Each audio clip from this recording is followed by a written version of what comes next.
Hello दोस्तों, अस्सलाम वालेकुम। जुगनू न्यूज़ नेटवर्क में खुश आमदीद।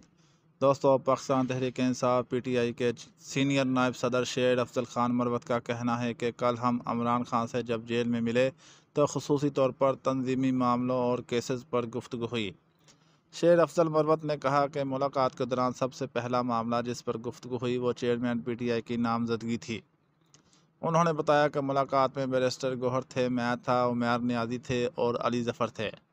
शेर अफजल ने कहा कि वहाँ मीटिंग में ये डिसाइड हुआ कि चूँकि खदशात ये थे कि जब 2018 में सुप्रीम कोर्ट के 3 रुकनी बेंच ने यह फैसला दिया कि आर्टिकल 62 के तहत अगर कोई शख्स नाअहल हो चुका हो तो वह पार्टी का सरबराह नहीं रह सकता, और मियां नवाज शरीफ ने सेनेट के जो टिकट जारी किए थे वो सारे कालादम करार दिए गए और इन लोगों को आज़ाद इलेक्शन लड़ना पड़ा।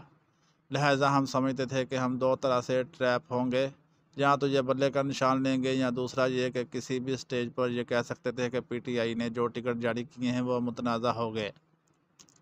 शेर अफजल खान मरवत ने कहा कि आजकल के हालात में यह बाइद नहीं था कि हमारे तमाम टिकट होल्डर्स को ये मुतनाज़ा बनाते और आज़ाद लड़ने पर मजबूर करते।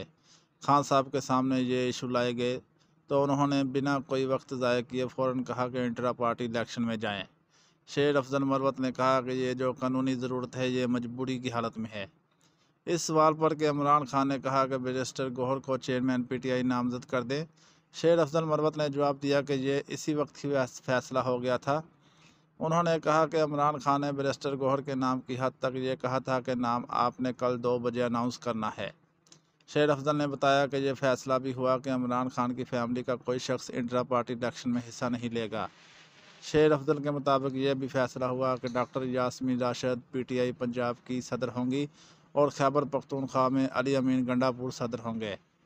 इस सवाल पर कि चेयरमैनशिप के लिए बैरिस्टर गौहर को ही क्यों चुना गया, शेर अफजल मरवत ने जवाब दिया कि वक्त का तकाजा है कि जिन मौजूदा तवाइफुल मलूकी से हम गुजर रहे हैं, हमारे ख़िलाफ़ जुल्म जबर का जो बाज़ार गर्म है, इसमें ऐसा शख्स चाहिए जो फ्रंट पर जाकर पार्टी को लीड कर सके। खान साहब की सोच ये है कि वो समझते हैं और हम ये सब समझते हैं कि इस दौर में वकला जो हैं वो हर अव्वल दस्ते का किरदार अदा कर सकते हैं। यही वजह है कि पंजाब में और मुल्क के दीगर हिस्सों में वकीलों को तरजीह दी जाएगी। उन्होंने कहा कि जब तक इमरान खान की नाअहलियत ख़त्म नहीं हो जाती बैरिस्टर गौहर ज़िम्मेदारियां अदा करेंगे। इसके बाद खान साहब दोबारा चेयरमैनशिप संभाल लेंगे। इनका कहना था कि खान साहब ने मुझे ज़िम्मेदारी तकवीज़ की है कि मुल्क भर में इलेक्शन मुहिम शुरू करें। कल हम पंजाब जा रहे हैं और पंजाब भी इसी तरह उठेगा जिस तरह खैबर पख्तूनख्वा उठा था। दोस्तों, इसके साथ ही वीडियो का एंड हुआ। वीडियो अच्छी लगी हो तो लाइक और चैनल को सब्सक्राइब लाजमी करें ताकि मज़ीद आने वाली वीडियो आपको बर वक्त मौसूल होती रहे। शुक्रिया। अल्लाह हाफिज़।